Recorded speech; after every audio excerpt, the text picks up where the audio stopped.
Welcome to RTA News, our top stories for the night. PokerGo has banned alleged cheaters Jake Schindler and Imsirovic from the PokerGo Tour. Phil Ivey makes his return to super high stakes poker this week on Hustler Casino. We're going to discuss the rise of Hustler Casino live. Twitch has banned gambling and people are worried, is poker going to be next? We're going to discuss the future of gambling and poker on Twitch. Rampage Poker took down a poker master in the PokerGo Tour. What exactly is the PokerGo Tour? We'll have more discussion about that. Triton Poker finishes up another successful series, but unfortunately, their co-founder passed away and ended the event early. We'll discuss all about the great series that they put together. And diving down the river, we're going to take a look at poker Twitter and what's been happening there. All this and more tonight on RTA News. Live from GTO headquarters in Las Vegas, Nevada. This is RTA News, your real-time assistance for what's happening in the poker world. What's up, guys? Join your one, aka Chicago Joey here. RTA, a lot of interesting stories tonight. Let's get into our top stories. Feel free to use the chapters below to skip ahead any topic. Feel free to leave your comments below. Enjoy the video. Let's get into it. Our top story for the night on RTA Poker News in this topic.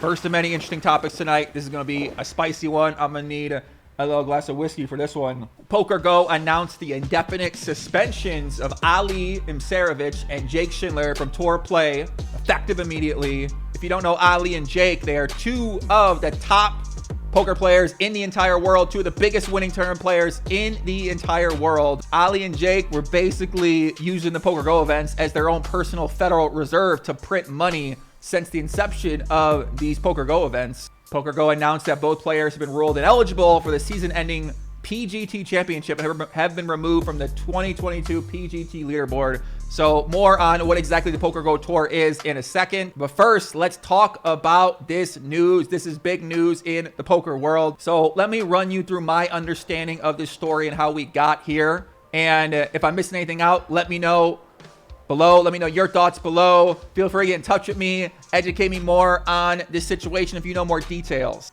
Ali is the reigning PokerGo Tour Player of the Year after he won 14 of these high roller events last year. This guy has been basically the golden child of PokerGo. He's been a golden child of the American poker scene, a new guy rising to the top and dominating the high stakes.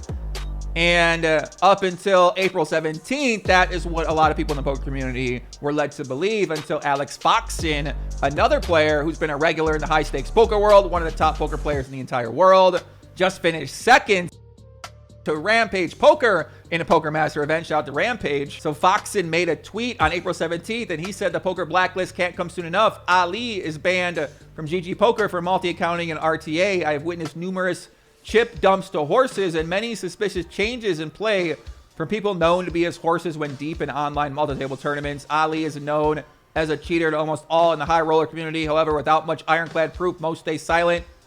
After watching this hand on the Super High Roller Bowl live stream, Enough is Enough, and he referenced the hand first Paul Fua, where he said that Ali was able to see Paul Fua's cards, allegedly.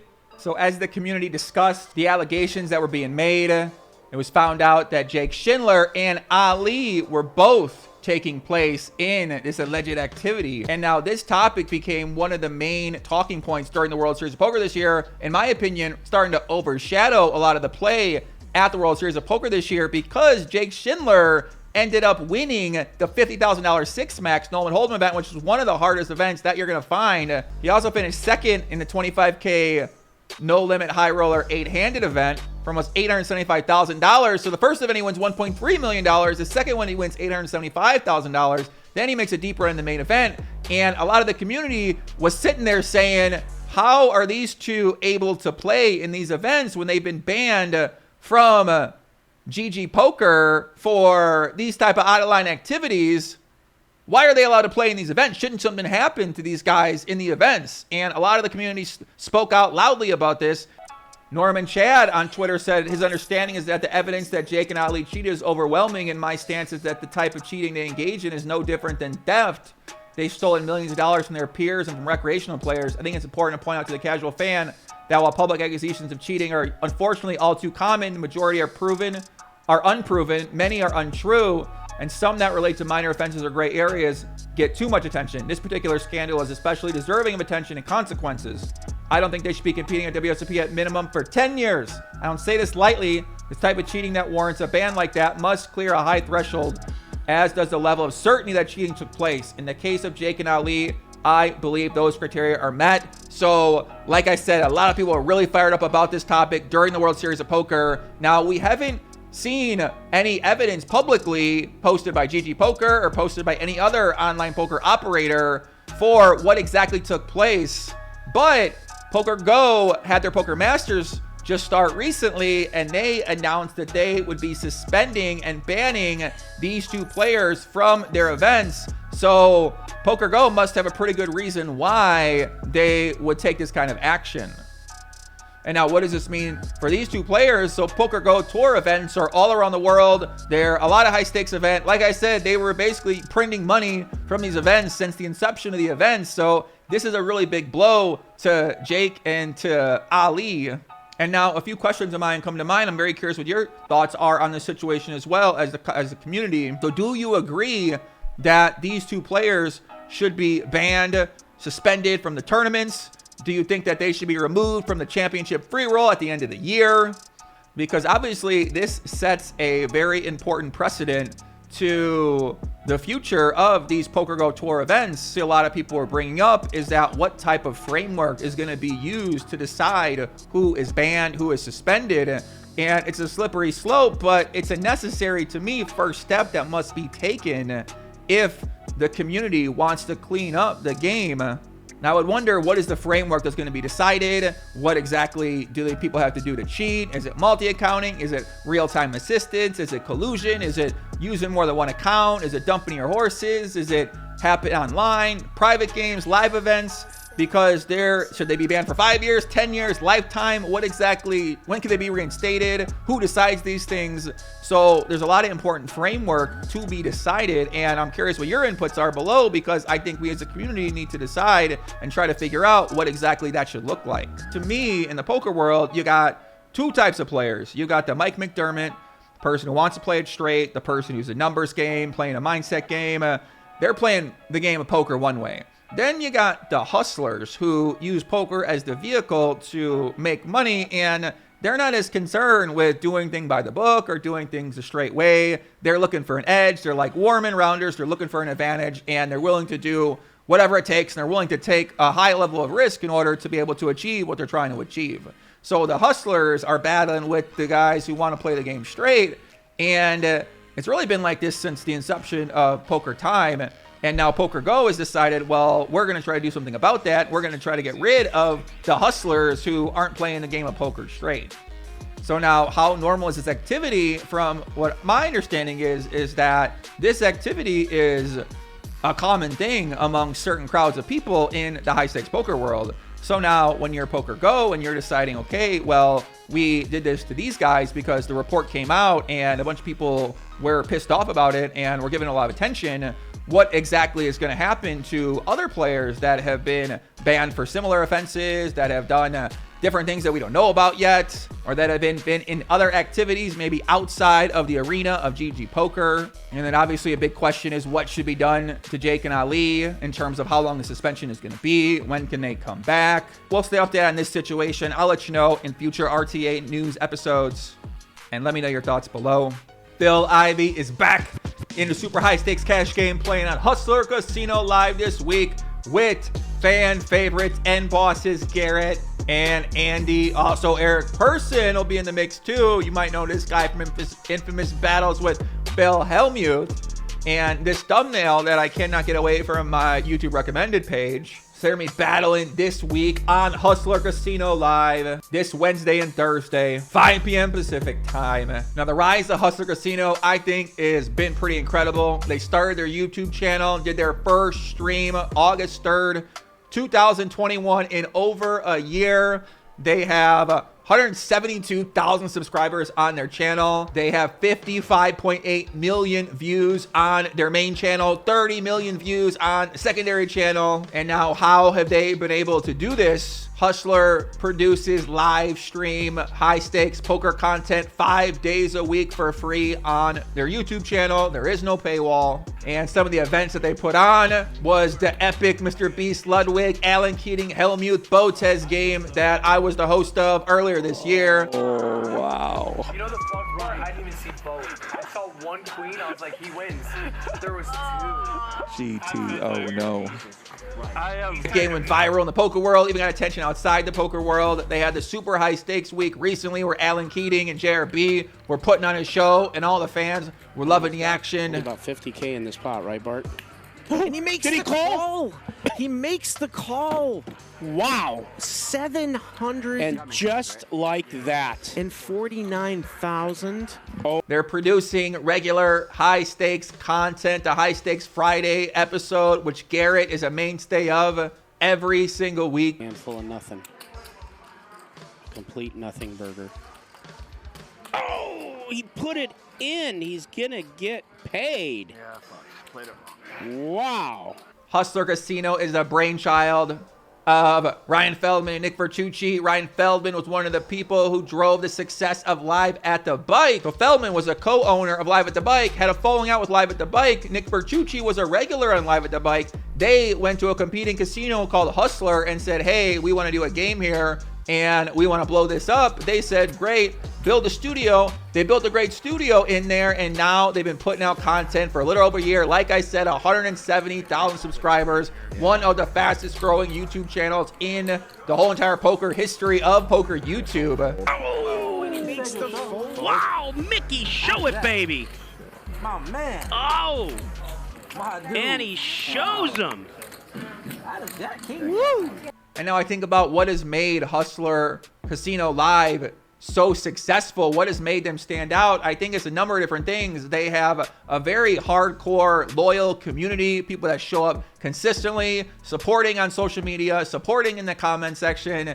And it's one of the hardest core communities that I've seen in the poker world in quite a long time. They've been developing this sort of reality show, they're calling it, a Max Payne Monday. People are taking selfies, posting them on social media. They're playing crazy poker. Maximum.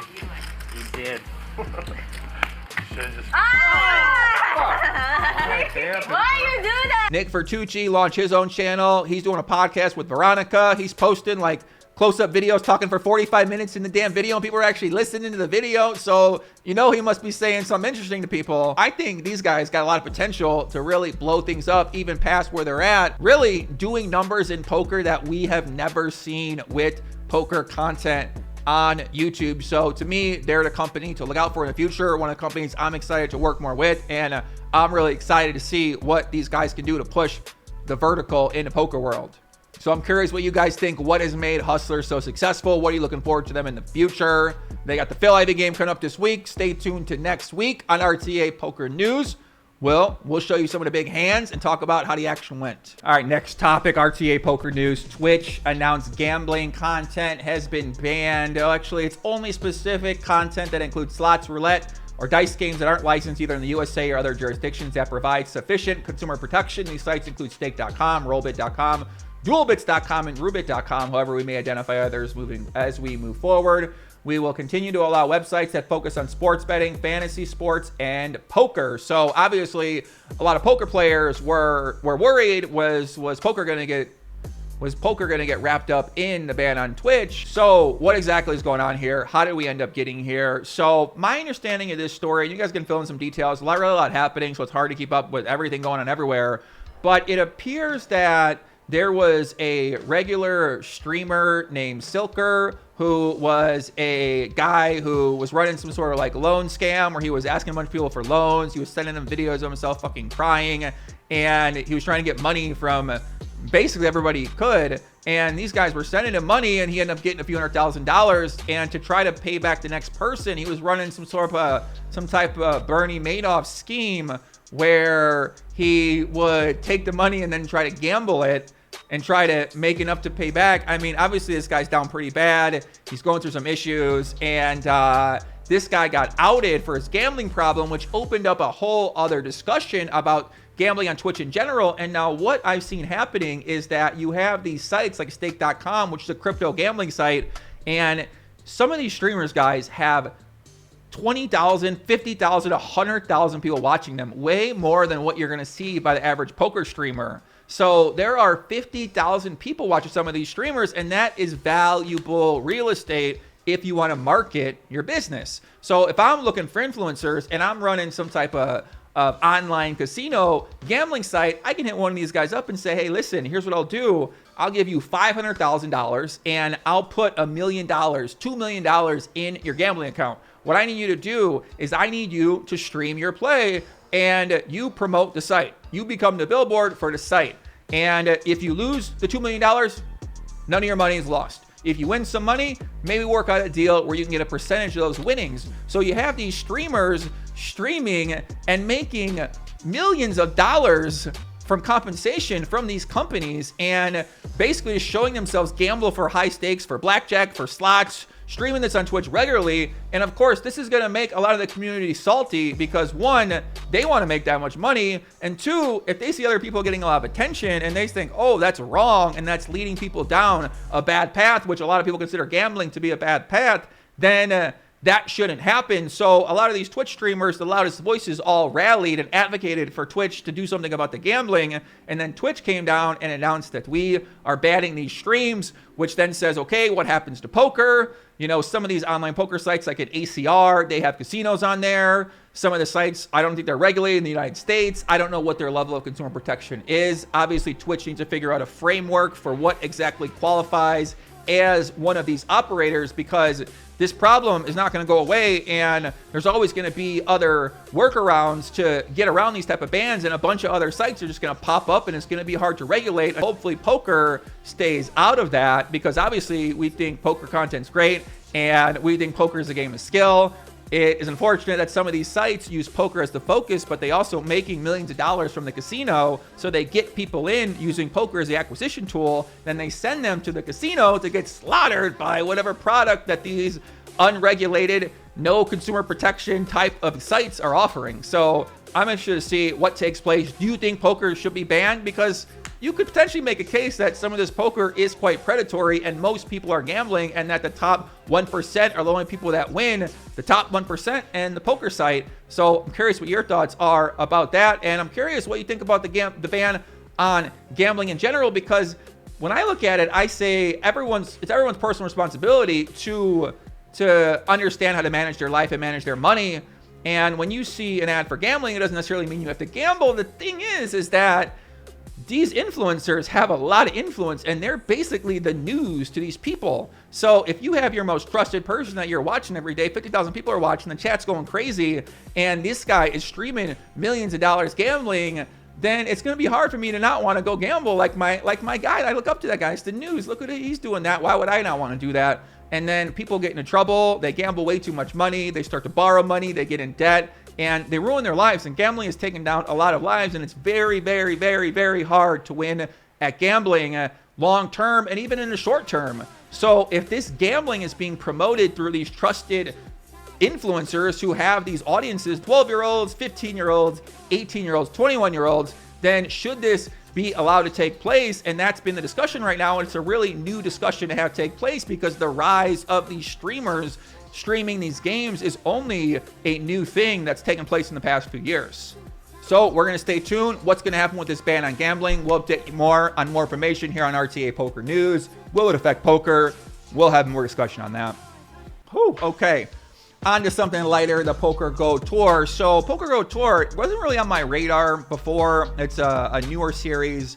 When I came back from my break, I never really followed the PokerGo Tour. I'm more of a cash game guy myself. I don't really watch the tournament series, but I gotta say, I'm from learning more about this, it sounds like a pretty cool thing, in that they got this PokerGo Tour where they have different events that take place all around the world, not just in America, but also at some of the Triton series that's going to happen overseas. So basically you accumulate points, and then they have a type of free roll at the end of the year for players that finish on the leaderboard. There's an official leaderboard prize. There's a person that wins that is known as the overall championship player, which I think is pretty great bragging rights as well too. And then inside of that, they're creating these intellectual property brands like the Poker Masters, the Poker Open, the Poker Cup. It sounds like they're basically just trying to remake golf in their own version of the way. So maybe you can look at golf and see what golf did for a framework and how they handle violators of whatever rules that they got in place over there with their with the PGA Tour. But so PokerGo Tour is basically, sounds like it's trying to be the PGA Tour. And like I said, I don't know much about this. I'm really still learning about this.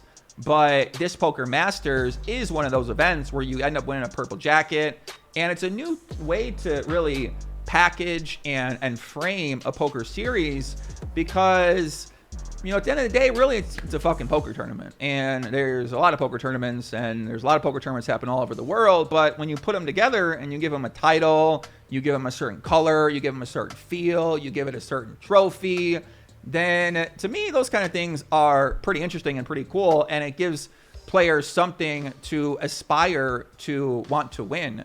I think if I was a young player now, when I started playing poker, I watched high stakes poker. I watched the high stakes tables on Full Tilt Poker. I was always into the high stakes community on 2+2. So for me, I gravitated towards cash games. That's why I became a cash game player and played Millions Hands cash games and never really thought about tournaments.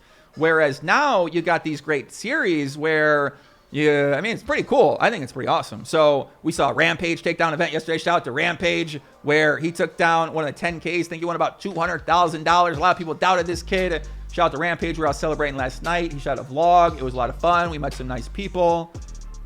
Jeremy Osmus also took down one of the events. Jeremy Osmus has been crushing it lately. Shout out to Jeremy. So what are your guys' thoughts on PokerGo Tour? Are you paying attention to it or interested in it? What are your thoughts? How could it be improved? I think personally it's got a lot of potential. I think they got a lot of pieces in place. They're relentless. They're really consistent. They try to innovate on ideas. So I'm excited to see what PokerGo can do. All right, next topic up, we got the Triton Poker series that just went down. Very successful, beautiful Triton Poker event took place over in Cyprus. Looked like paradise over there in the Mediterranean. I saw my guy Rob Young out there with the Coin Rivet Invitational, 200K they put on with the pros, with the businessman. Everyone was paying attention to that great event. Shout out to Rob Young. This is one of the few guys in poker I met that really knows how to get things done. So I'm pretty impressed with this guy. He just started up some great crypto brands. I look forward to learning more about it when we get him on the podcast next time. So big shout out to Rob Young. The first Triton Poker stream took place May 16, 2018. They have 137,000 subscribers and about 42 million views on their content.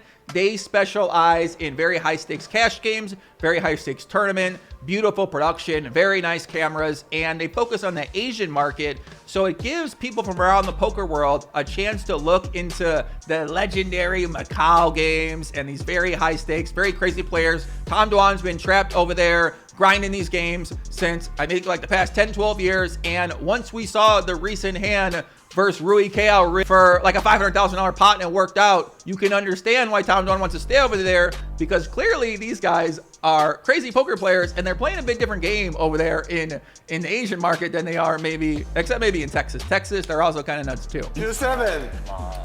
2-7, right? Yeah. Why did you check then? Because he snap called me if I shove. Queen 10. Queen 10.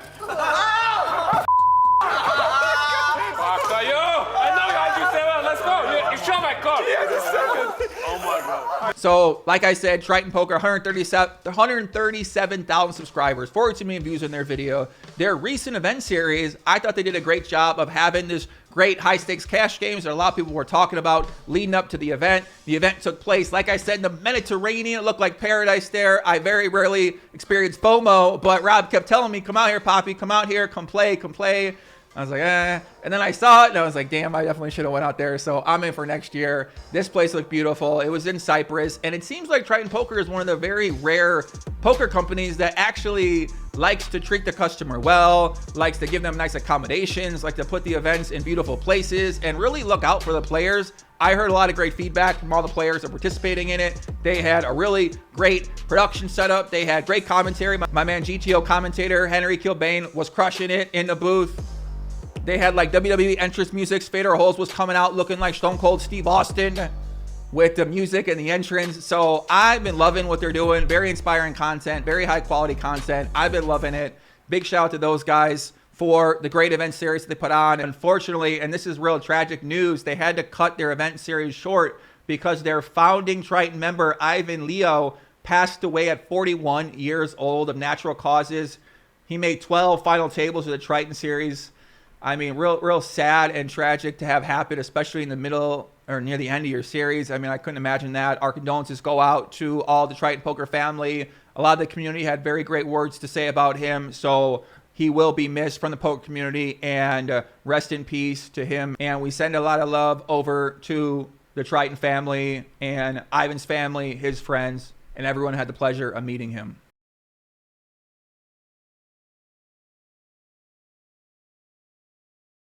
All right, we're going down the river here, starting off down the river of poker. Twitter, we got Kevin Martin announced that he got married to his longtime girlfriend, Peely. Shout out to Peely, shout out to Kevin. Had the pleasure of spending time with them down in Mexico. Actually, no, wait, Bahamas. PC, Phil, Locke, and Jen Tilly. Jen Tilly shared the legend himself, Phil Locke, for his birthday. Shout out to Phil Locke. We missed that guy. We love that guy, a true legend of the game. One of the guys, you got to come on my podcast, Phil Locke. I can't take no for an answer. Rampage Poker once again took down the Poker Master event. Everybody popped off. It was fired. Everyone was fired up about that on Twitter. Big shout out to Rampage Poker. Xuan Lu, she's been crushing it. She's crushing it. Hustler Casino, main and final table of the Poker Masters. This girl is on fire lately. We look forward. Shout out to Xuan. Matt Berkey in the mix here as well. Matt Berkey may have booked his first win ever on a cash game stream on Live with the Bike.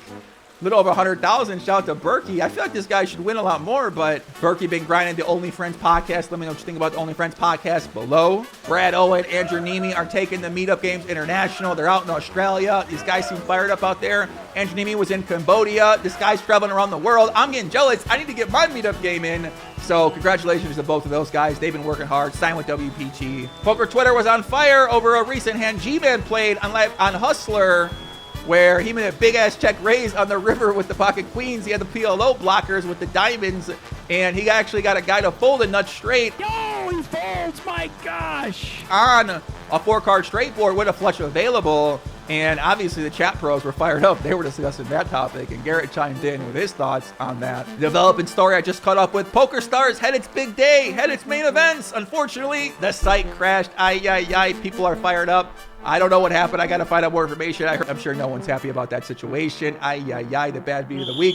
Those are Poker Stars. And finally, Doyle Brunson chimed in September 21st.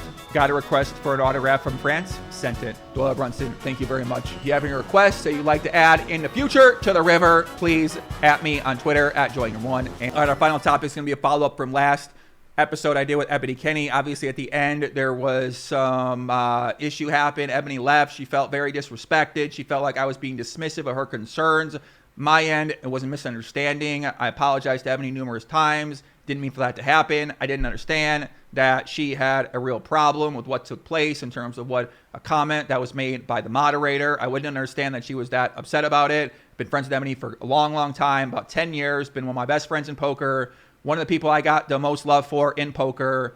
And like I said, apologize to her. Didn't mean any disrespect by that at all to her. Just didn't understand the situation in the moment. Looking back on it, I see I could have handled that situation differently. I did a 7-hour live stream after the fact. Did a bunch of call-ins with people from all the community. Dankness, Veronica called in. Chris Kruk called in. Mike Matisow called in. And really talked about the issues. And in the future, I don't intend for that to take place. I want my content to be a place guests can come on and feel comfortable on the show. And I'm sorry once again to Ebony that that happened to her on my show.